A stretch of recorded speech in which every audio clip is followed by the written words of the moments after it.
Friends, வாங்க எங்கள் ஊரை சுற்றி பார்க்கலாம். இப்போ நான் எங்கே போயிட்டுருக்கேன்னு பார்த்தீங்கன்னா, எங்கள் ஊர் ஆற்றுக்கு தான் வந்து போயிட்டுருக்கோம். அதுக்கு முன்னாடி இது எல்லாமே வந்து பார்த்துட்டு போகலாம். இதான் வந்து எங்கள் ஊர் ஃபுல் வியூ வந்து நான் வந்து இன்றைக்கி உங்களுக்கு காமிக்க போகிறேன். பாருங்கள், எல்லா வயல்லையுமே வந்து எல்லா நிலத்துலையுமே வந்து ரொம்பவே வந்து தண்ணி நின்றுட்டுருக்கு. ரொம்ப அதிகமாக வந்து மழை பெஞ்சிட்ருக்கு. தீபாவளி அன்றைக்கெல்லாமே வந்து ரொம்ப மழை தான் எங்கள் ஊரில். இந்த வீடியோ வந்து தீபாவளிக்கு மறுநாள் வந்து எடுத்தது.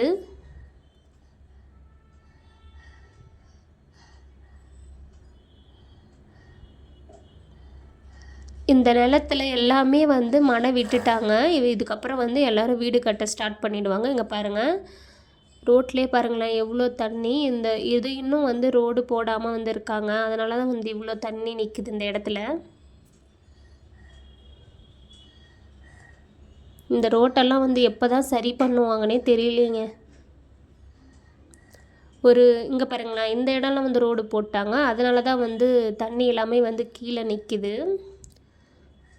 ஒரு 50 லட்சம் ஒரு 40 லட்சம் கான்ட்ராக்ட் எடுக்கிறாங்கன்னா அதில் வந்து எல்லா தலைவருமே வந்து கமிஷனை தான் பார்க்குறாங்களே தவிர கொஞ்சம் வழியை வந்து சரி பண்ணுறதுக்கு ஆள் இல்லைங்க. இப்படி தாங்க இருக்குது ரோடெல்லாம்.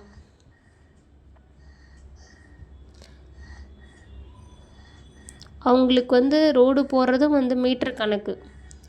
எதுக்கு வந்து ஓட்டு கேட்குறாங்க? உங்களுக்கு எல்லாத்தையுமே வந்து சரி பண்ணி தரேன்னு சொல்லிட்டு தானே வந்து ஓட்டு கேட்குறாங்க. அதுலேயுமே வந்து அந்த ஒரு ரோட்டையுமே வந்து கொஞ்சம் கொஞ்சமாக 5 வருஷத்துக்கு கொஞ்சம் கொஞ்சம் பாதின்னு பிரித்து போடுறாங்கங்க.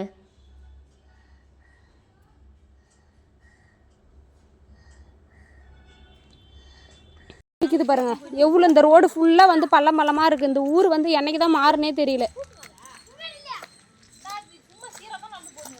நிறையா பேர் வந்து சிட்டியில் வந்து சூப்பராக இருக்கும், நிறையா பில்டிங் கட்டடம் பார்க்குறதையே வந்து அழகாக இருக்கும் அப்படின்னு சொல்லுவாங்க. நானே வந்து கேள்விப்பட்டிருக்கேன். பெங்களூர்லேயுமே வந்து அப்படி தான் வந்து சிட்டி வாழ்க்கை தான் சூப்பர்னு சொல்கிறாங்க. கிராம வாழ்க்கை தாங்க உண்மையாலுமே வந்து ரொம்ப சூப்பர்னு நான் சொல்லுவேன். ஏன்னா அந்த காற்று, இயற்கை, இந்த தழைங்கள்லாம் எல்லாமே வந்து வெளியிலலாம் வந்து கண்காட்சியாக வந்து வேலி போட்டு வந்து பார்க்குறதுக்கு வந்து வச்சுருப்பாங்க. இங்கே பாருங்களேன், எவ்வளோ ஓப்பன் பிளேஸ்லேயே எவ்வளோ சூப்பராக வந்து இந்த தழைகளை வந்து பார்க்க முடியுது நம்மளால். சிட்டிலலாம் வந்து இந்த அளவுக்கு வந்து பார்க்க முடியுமா? கிராமத்தில் மட்டும்தாங்க இந்த அளவுக்கு வந்து சூப்பராக இருக்கும். நிறைய பேர் வந்து கிராமத்தில் இருக்கிறவங்களாம் வந்து சிட்டி வாழ்க்கைக்குள்ளே வந்து போகணுன்னு ஆசைப்படுறாங்க. சிட்டியில் இருக்கவங்க எல்லாருமே வந்து கிராமத்தில் வந்து சுற்றி பார்க்கணுன்ட்டு வராங்க. இதுதாங்க உண்மை. எங்கள் ஊரில் ரொம்ப மோசம்னு பார்த்தீங்கன்னா ரோடு மட்டும்தான், வேறு எதுவும் இல்லை. மற்றபடி ரோடு நல்லா இருக்கும். எனக்கு நினைவு தெரிஞ்ச நாள்லேருந்து இந்த ரோடு வந்து இப்படி தான் இருக்குது. இப்போ எனக்கு வயசு வந்து 25 ஆகுது. ஆனால் 25 வருஷமாகவே 25 வருஷம்னு சொல்ல முடியாது. எனக்கு நினைவு தெரிஞ்சு ஒரு 18-19 வருஷமாகவே வந்து இப்படி தான் இருக்குது இந்த ரோடே வந்து.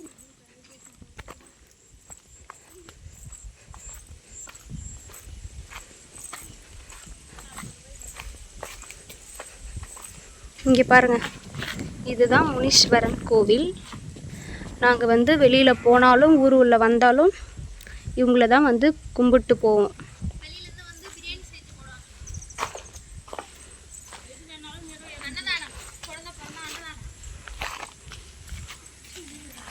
இது ஃபஸ்ட்டு ஒரு வேப்ப மரத்தில் ஒரு செங்கல் வச்சு தான் வந்து இந்த கோயிலே வந்து இருந்துச்சு எங்கள் ஊரில். அதுக்கப்புறம் வந்து சில பேர் வந்து வேண்டிக்கிட்டாங்க, குழந்த இருந்தால் வந்து கோயில் கட்டுறேன் அப்படின்னு சொல்லிட்டு.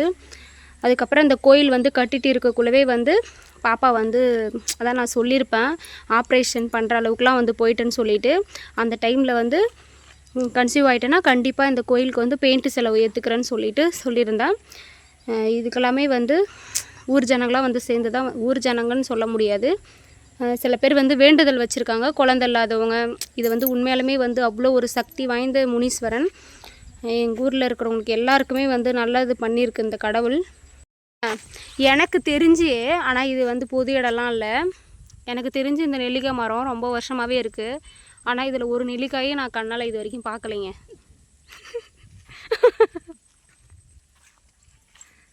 எவ்வளோ பெருசு வளர்ந்துருக்கு பாருங்கள். 2 நெல்லிக்காய் மரம் இருக்குது. பெரிய நெல்லிக்காய் போல் அது பெரிய நெல்லிக்காய், இது சின்ன நெல்லிக்காய். பாருங்கள் ஃப்ரெண்ட்ஸ், இதுதான் எங்கள் ஊர்.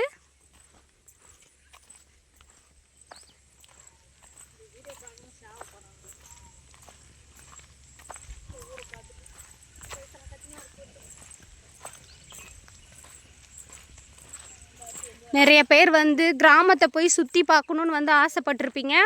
கண்டிப்பாக வந்து இந்த வீடியோ வந்து பாருங்கள். இங்கே பாருங்களேன். ஆனால் இந்த ஊரில் என்ன ஒன்றுனா, எங்கள் ஊரை பொறுத்த வரைக்கும் வந்து கண்ணு கெட்ட தூரம் வந்து பச்சை எப்படி சொல்கிறதுன்னு தெரியலிங்க, அவ்வளோ ஒரு பச்சை செழிப்பாக வந்து இருக்கும். அந்த அளவுக்கு பார்க்குறதுக்கு வந்து நல்லா அழகாக இருக்கும். ஆனால் நான் வந்து பெருமைக்குன்னெலாம் வந்து சொல்லலைங்க. நம்மளை சுற்றி இருக்கிறவங்க நம்மளுக்கு கொடுக்குற ப்ரெஷர் டென்ஷன்னால தான் வந்து எனக்கு வந்து நான் எங்கள் ஊரை விட்டுட்டு வந்து பெங்களூருக்கே வந்தேன். ஆனால் மற்றபடி வந்து எங்கள் ஊர் வந்து எனக்கு ரொம்பவே வந்து பிடிக்கும். கிராமத்து வாழ்க்கையை வந்து அவ்வளோ ஈஸியாக வந்து எல்லாருனாலையும் வந்து வாழ முடியாது. கிராமத்தில் இருக்கிறவங்களாம் உண்மையாலுமே வந்து ஏதோ ஒரு ஜென்மத்தில் புண்ணியம் பண்ணியிருக்கணும், கொடுத்து வச்சுருக்கணுமே நான் வந்து சொல்லுவேன். நான் 10th 11th 12th படிக்கக்குள்ளெல்லாம் வந்து இங்கே சவுக்கெல்லாம் போட்டிருக்காங்க பார்த்தீங்களா, இந்த லைன் ஃபுல்லாகவே வந்து சவுக்கு தான் வந்து போட்டிருப்பாங்க. அங்கெல்லாம் வந்து நாங்கள் விரவுக்கு போவோம். விரவு தான் வந்து எடுத்துகிட்டு வந்து தான் வந்து நாங்கள் அடுப்பில் வந்து சமைப்போம். அந்த நாள்லாம் வந்து உண்மையாலுமே வந்து ரொம்ப ஒரு நல்ல மெமரிஸ் கொடுக்குன்னு வந்து சொல்லுவேன் நான். ஆனால் இப்போ என்னால் முடியாது தாங்க. ஏன்னா இப்போ குழந்த பிறந்து டோட்டலாக வந்து சேஞ்ச் ஆகிடுச்சி. இப்போல்லாம் வந்து என்னால் வெயிலே வந்து தாங்க முடியாது. அப்போல்லாம் வந்து நானே அவ்வளோ விரவு பொறிக்கிட்டு வருவேன். எங்கள் அம்மா கிட்டே வாங்க விரவு பொறுக்கு போகலான்னு சொல்லி நானே வந்து எங்கள் அம்மாவை கூப்பிட்டு போவேன். மாட்டுக்கு வந்து பிள்ளை இருப்பேன். எல்லா வேலையும் நானுமே வந்து பண்ணியிருக்கேன். அந்த வாழ்க்கையுமே வந்து எனக்கு ரொம்ப பிடிச்சிருக்கு. இப்போ வந்து பண்ணணும்னு நினச்சாலும் வந்து உடம்பு வந்து ஒத்துழைக்கணும் இல்லைங்களா, அதனால் வந்து இப்போ என்னால் முடியாது. இங்கே பாருங்கள் எவ்வளோ தண்ணி. கனகாமரம் செடி, அது கண்ணாண்ட வந்து மல்லி செடி.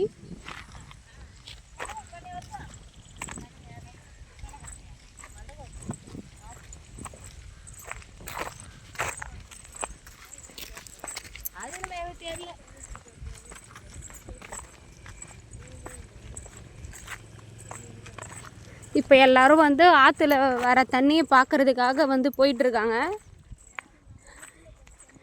இந்த ரோஸ் கலர் நைட்டி போட்டு போயிட்டுருக்காங்கல்ல, அவங்க தான் வந்து என்னுடைய தாய் மாமா ஒய்ஃபு. அவங்க குழந்தைய விட்டுட்டு வராங்கங்க ஆற்றுல போகிற தண்ணியை பார்க்குறதுக்கு. நான் கூட வந்து பெங்களூரில் இருக்கேன். சரி வந்து ஆற்றுல வந்து கண்டிப்பாக வந்து ஆற்று தண்ணியில் வந்து காலை நனைச்சா வந்து ரொம்ப புண்ணியம்னு சொல்லுவாங்க அப்படின்னு வந்து சொல்லியிருக்காங்க. அதை பற்றி எனக்கு எதுவும் தெரியாது. சரி நாளைக்கு ஊருக்கு போகிறதுனால வந்து பார்க்கலான்னு சொல்லிட்டு வந்திருக்கேன். வாங்க பார்க்கலாம்.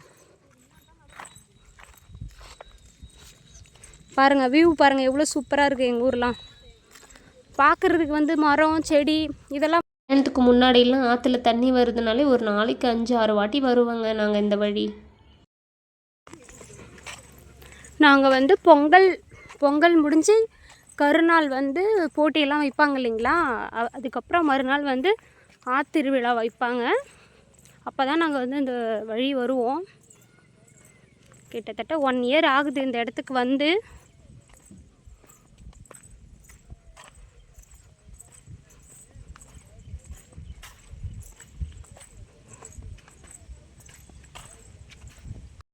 இப்போ வந்து ஆற்றை ஒட்டி வந்துட்டோம். அங்கே பாருங்கள் ஒயிட்டாக வந்து தெரியுதில்ல, அது எல்லாமே வந்து சாக்கில் மூட்டை பிடிச்சி வந்து வச்சுருக்காங்க. ஏன்னா வந்து ஆற்று தண்ணி ஃபுல்லாகவே வந்து ஊரில் வந்து நிறைய வந்துடுச்சு. போன வருஷம் மழைக்கெல்லாமே வந்து மண்ணெல்லாம் வந்து அறுத்துட்டு போயிடுச்சு. இந்த இடம்லாம் வந்து இந்த வாய்க்கால்லாம் வந்து இதில் தான் 100 நாள் வேலை செய்வாங்க. இந்த இடம்லாம் பார்க்குறதுக்கே வந்து நீட்டாக இருக்கும். ரொம்பவே வந்து சூப்பராக இருக்கும். இப்போ மழை பெஞ்சு இந்த மண்ணெல்லாம் வந்து அறுத்துட்டு ஒரு ஷேப்பே இல்லாமல் இருக்குன்னு சொல்லலாம் அந்த வாய்க்கால் வந்து. இங்கே எங்கேயாவது புதக்குழி இருக்கு போகுது. பயமாக இருக்கு ஆனால் வர்றதுக்கே இங்கே. அந்த பையன் இறந்ததுல இருந்து ஏக்கா கிடைக்கவே இல்லையா அந்த பையன்.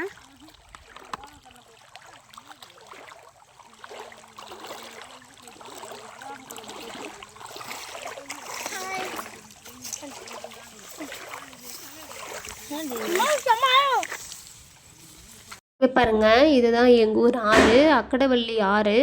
இங்கே வந்ததுக்கப்புறம் தாங்க ஒரு டிப்ஸ்டே. 2 மாடு வந்து தொலைஞ்சி போயிடுச்சு, தண்ணிக்குள்ளே நடந்து போயிடுச்சு. அந்த மாட்டுக்காரங்களும் எனக்கு பெரியப்பாவாக தான் வேணும், அவங்களுமே வந்து மாட்டை தேடிட்டு இந்த தண்ணியை தாண்டி போயிட்டாங்க. அதுவுமே வந்து கொஞ்சம் பயமாக இருந்துச்சு. ஆற்றுக்கு போயிட்டு ரொம்ப நேரம் ஒரு 1/2 ஹவருக்கு மேலவே வந்து வெயிட் பண்ணோம், மாடு வருதா என்னன்னு சொல்லிட்டு பார்த்துட்டு இருந்தோம். போயிடுச்சு மாதிரி இதுக்கு நேரம் வருது பாருமா.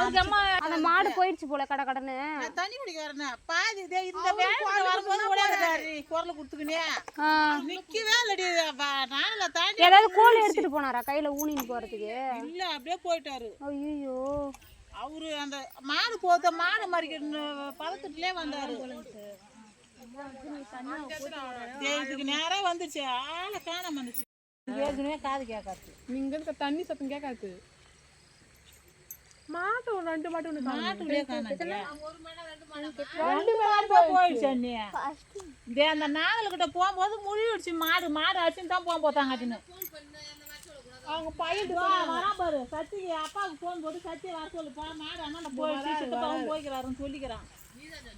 ஆமா, நாங்க தேய்ச்செல்லாம் வெளியே போயிட்டு கல்யாணத்துக்கு முன்னாடியெல்லாம் வந்து சின்ன பிள்ளைங்களாம் இருக்குள்ள வந்து இந்த தண்ணியிலலாம் எப்பயுமே வந்து யார் சொன்னாலும் வந்து கேட்கவே மாட்டோம். வந்த உடனே வந்து குளிக்கிறத தான் வந்து பார்ப்போம். இப்போல்லாம் இந்த தண்ணிக்குள்ளே இறங்குறதுக்கே வந்து பயமாக இருக்குங்க. ஏன்னா கல்யாணம் ஆனதும் இல்லாமல் நம்மளை நம்பி ஒரு குழந்தையும் இருக்குன்றதுனால வந்து நின்று வேடிக்கை மட்டும் தான் பார்த்தேன். இந்த தண்ணியில் தாங்க கன்றக்கோட்டை கள்ளிப்பட்டு ஒட்டி ஒரு பையன் வந்து குளிக்க போயிட்டு குட்டையில் விழுந்து கிடைக்கவே இல்லை, இறந்துட்டான். போலீஸ் தீயணைப்பு துறையை வச்சு 2 வாரமாக வந்து தேடிட்டு தான் இருந்தாங்க. ஆனால் பாடி வந்து கிடைக்கவே இல்லை. ரொம்பவே வந்து கஷ்டமாக போச்சுங்க. கிடச்சிருந்தா கூட ஒரு மன ஆறுதலாக இருக்கும், ஆனால் கிடைக்கவே இல்லை. அவங்களுக்கு பெற்றவங்களுக்கு எவ்வளோ ஒரு கஷ்டமாக இருக்கும்ல.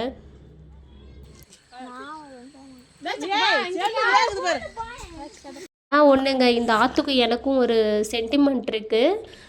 கல்யாணத்துக்கு முன்னாடி இப்போயுமே வந்து நான் அந்த ஆற்றுக்கு வந்து என்னை யாருன்னு தெரியாதவங்க, நீ யாருமா நீ யார் விடுன்னு கேட்டாங்கன்னா எங்கள் தாத்தா பேர் வந்து முனியன். நான் அவர் பேரை சொல்லி அவர் பேத்தின்னு வந்து சொன்னாங்கன்னா அவரை தெரியாதவங்க யாருமே இருக்க மாட்டாங்க. ஏன்னா வந்து எங்கள் அப்பா பிறந்த உடனே வந்து எங்கள் ஆயா இறந்துட்டாங்க. அதுக்கப்புறம் வந்து எங்கள் தாத்தா வந்து சாமியார் ஆகிட்டார். அவர் வந்து ஒரு பெருமாள் பக்தர். அவர் வந்து நான்வெஜ்ஜெல்லாம் சாப்பிட்றதில்ல. வீட்டில் காலையில் சாப்பிட்டாருன்னா அவர் ஒரு 7-8 மணி போல் வந்து எங்கள் ஆற்றுக்கு வந்துடுவார். இங்கே வந்து அவர் என்ன வேலை பண்ணுவார்னு பார்த்திங்கன்னா ஆலமரம், பூர்ச மரம், வேப்ப மரம், நாவ மரம்னு எக்கச்சக்கமான மரங்களை வச்சாருங்க. இப்போ இது சாஞ்சிட்ருக்கிறது வெறும் மரம் மட்டும் இல்லைங்க, எங்கள் தாத்தா வச்ச உணர்வு, காற்று, உயிர், அவர் மூச்சில் கலந்தது எல்லாமே வந்து நான் சொல்லுவேன். நான் பெருமைக்குன்னு சொல்லலை, எங்கள் ஊருக்காரங்களுமே வந்து இந்த வீடியோலாம் பார்ப்பாங்க. இதில் இருக்கிற எல்லா மரமுமே வந்து எங்கள் தாத்தா தான் வச்சுது, அவர் நினைவுகளாக. இதை சாஞ்சி கிடக்குள்ள எனக்கு ரொம்பவே மனசு கஷ்டமாக இருக்குங்க. இந்த வீடியோ பிடிச்சிருந்தா லைக் பண்ணுங்கள், ஷேர் பண்ணுங்கள், கமெண்ட் பண்ணுங்கள். டாட்டா பாய்.